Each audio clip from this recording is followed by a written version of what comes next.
Este es un partido que dentro de el centro, aquí hay de centro izquierda y aquí hay de centro derecha, y estamos los de centro que nos dicen centro-centro. Al final, todos podemos dialogar para llegar a un punto en común, y garroteras va a haber aquí y en todos los partidos. De hecho, yo creo que la gente las ha visto. Yo quisiera que el partido pudiera tenerlas menos abiertas, pero sin cerrarlas del todo, porque a veces la gente cansa y es como, ay. Bueno, pues el día de hoy nos encontramos con Mauricio Toro, expresidente del ICETEX y ahora candidato a la Cámara de Representantes por la Alianza Verde. Doctor Toro, gracias por acompañarnos en quienique.com.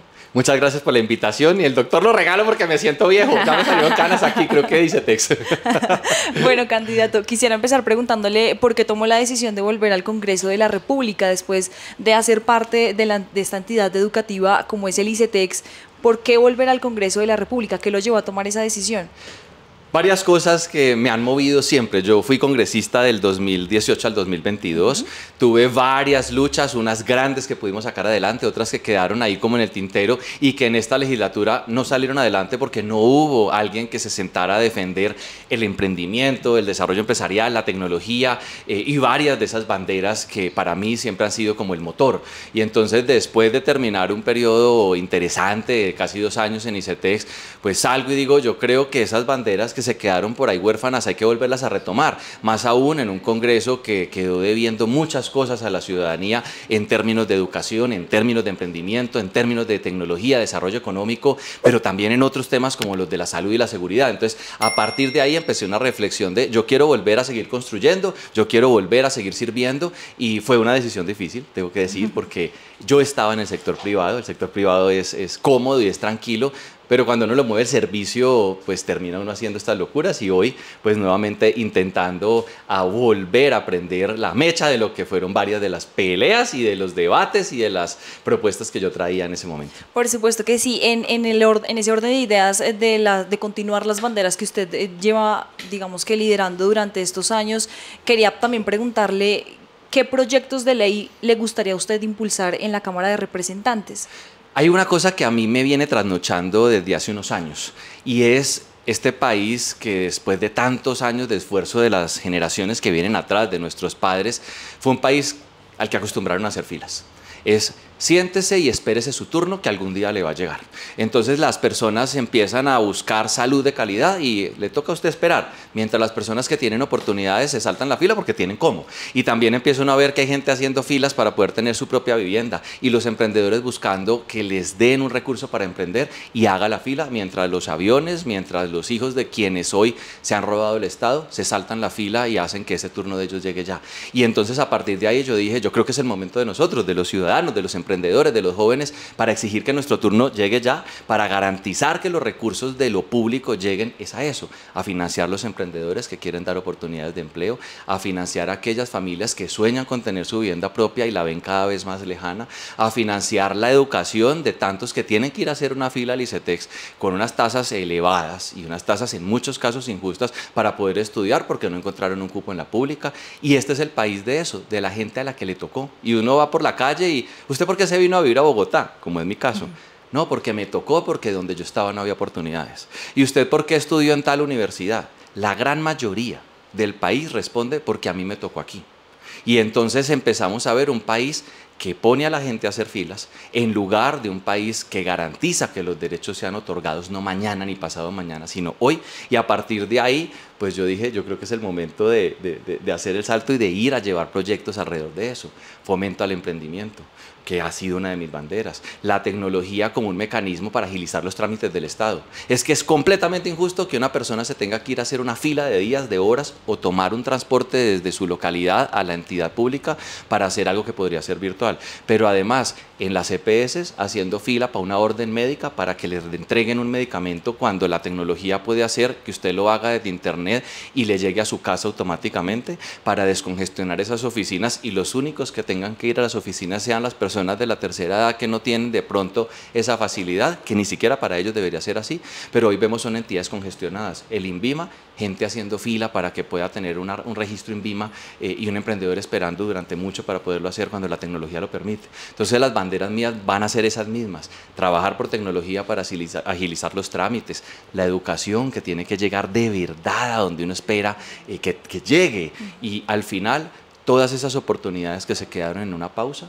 van a ser parte de los proyectos de ley, acabar con esas notarías que son completamente costosas para quien quiere su vivienda, pero sobre todo en Bogotá tenemos desafíos en temas de movilidad, sistema de bicicletas públicas realmente integrado, en temas de seguridad, que la gente dice que es que eso suele poner fuerza pública y eso no se soluciona solo así, hay tecnología también que nos ayuda, y lo más importante yo creo que es dar los debates para garantizar que a Bogotá le entreguen los recursos que les tienen que entregar, porque durante este gobierno, hay que decir, le han dado palo a la ciudad, y Bogotá tiene que lograr la financiación que necesita, y parte de esas tareas del Congreso no es solamente legislar por esos proyectos que le pegan a Bogotá, que son también nacionales, sino la defensa de lo que tiene que ser el presupuesto de Bogotá, la financiación de su sistema masivo y otras tantas cosas que tienen que ver con seguridad, que implican a la nación y en trabajo con las alcaldías, en este caso la mayor.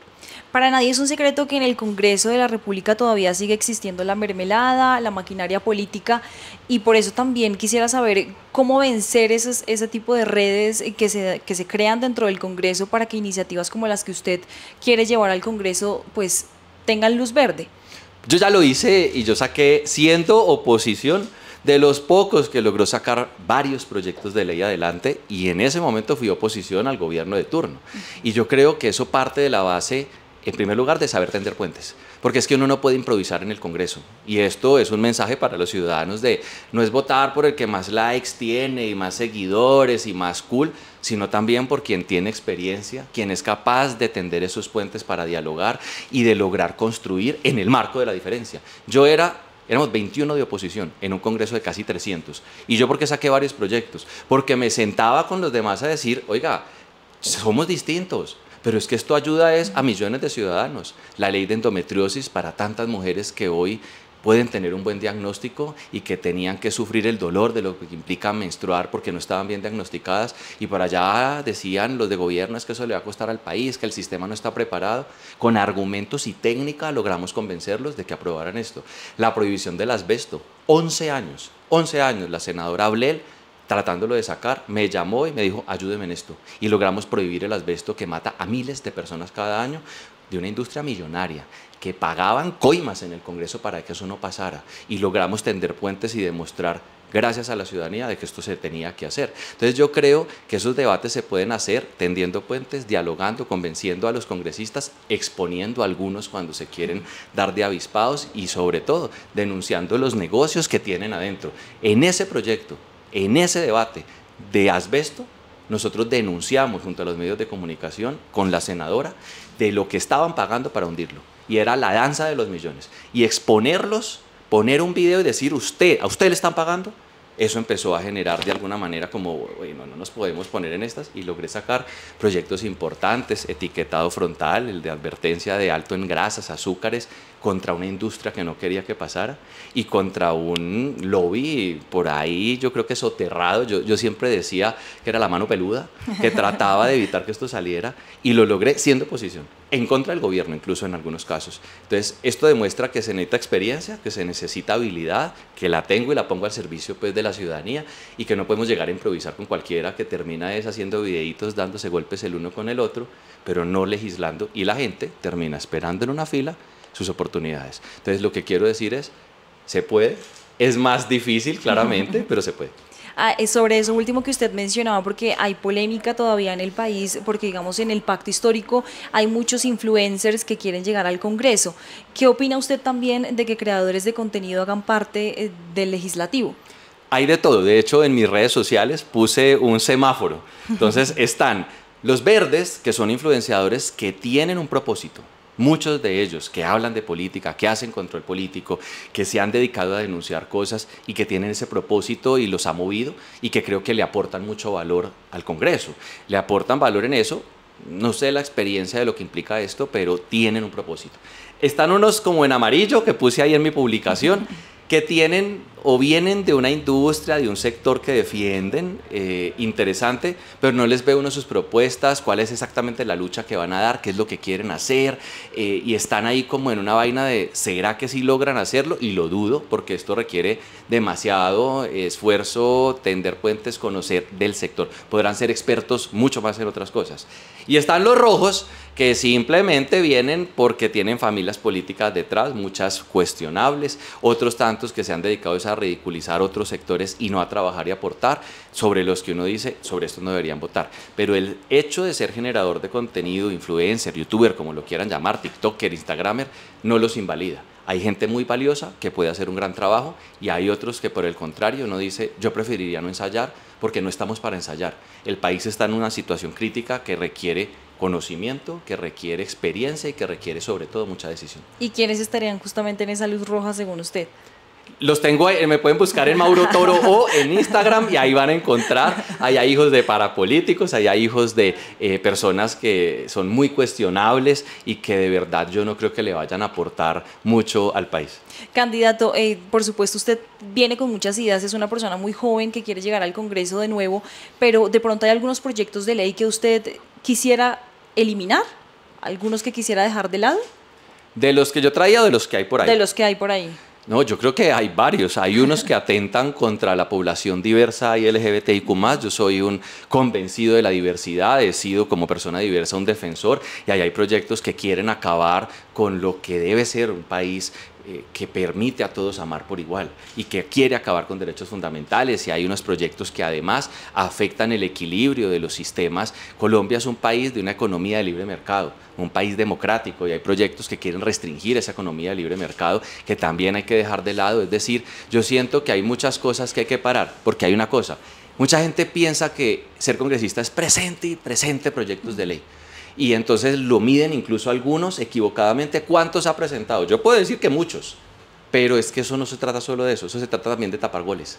Goles que afectan el desarrollo económico, goles que dañan el sistema de salud, que hoy tiene que mejorarse, tiene que evolucionar, pero no con una refundación de tumbarlo todo y arrancar de ceros. Proyectos de ley que afectan los derechos también de las mujeres, de los niños. Entonces uno dice, hay cosas que uno tiene que tapar y oponerse, y otros tantos que hay que mover. Entonces toca, porque hay que decir, uno llega al Congreso y eso hay de todo, eso parece un sancocho en términos de proyectos, y entonces hay que sacar unas cosas que uno dice, esto no debería ir en esta sopa, pero el día que lleguemos, toca sentarse a mirar sobre qué tenemos que trabajar para sacarlos y sobre qué tenemos que ayudar a impulsar, porque hay unos que se quedan huérfanos. A mí se me quedó en la legislatura pasada uno para la prevención y control y manejo de incendios forestales, y se quedó por ahí porque el ambiente no le importa casi a nadie. Entonces, volver a sacar lo que esté por ahí y tapar los goles, que son muchos. Usted, por supuesto, se va a lanzar con la Alianza Verde y quisiera preguntarle justamente cómo está el ambiente político dentro de la Alianza Verde.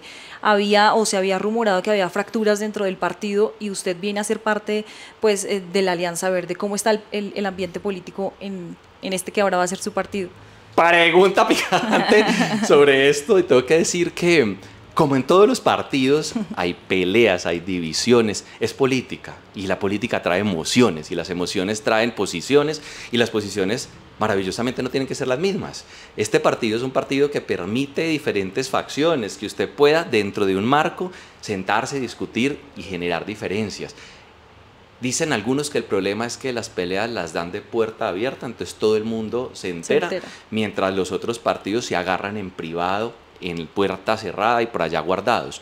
Yo valoro que el partido hace la pelea de puerta abierta y en redes sociales, y que la ciudadanía escrute y vea, mira, aquí hay 2, 3 tendencias, y que tenga de dónde escoger. Este es un partido que dentro de el centro, aquí hay de centro izquierda y aquí hay de centro derecha, y estamos los de centro que nos dicen centro-centro. Al final todos podemos dialogar para llegar a un punto en común, y garroteras va a haber aquí y en todos los partidos. De hecho, yo creo que la gente las ha visto. Yo quisiera que el partido pudiera tenerlas menos abiertas, pero sin cerrarlas del todo, porque a veces la gente cansa, y es como, ay, pero que fuera como un equilibrio, y ahí no hay, aquí todo es en redes. Pero bueno, al final de eso se trata. Construir partido es fijar una posición, y en este caso decirle a la gente, creo en estos digamos, estas posturas no me parecen tanto. Entonces llega uno a sobreaguar en un mar muy agitado que hoy vive el verde, pero todos por igual. Y en cuanto a las elecciones presidenciales, el partido Alianza Verde, ¿a quién le va a apostar? Hoy el partido está en esas discusiones, han habido algunas voces que dicen que dejar en libertad, y es lo primero que han anunciado, por lo que hay diferentes tendencias, Claro. y eso yo creo que es respetuoso del mecanismo democrático interno, y es que cada uno de nosotros pueda escoger claramente con una limitante, y es nada de la derecha, es decir, allá no vamos a aceptar a Abelardo, ese es un límite rojo, como dice Uribe, pero en este caso de Abelardo para allá, nada es lo que ha dicho el partido. Ahora falta ver este bloque más de centro-derecha qué pasa, pero yo lo que creo es que la independencia va a terminar siendo ese camino por lo que he escuchado, y bueno, habrá que ver esas discusiones cómo se dan.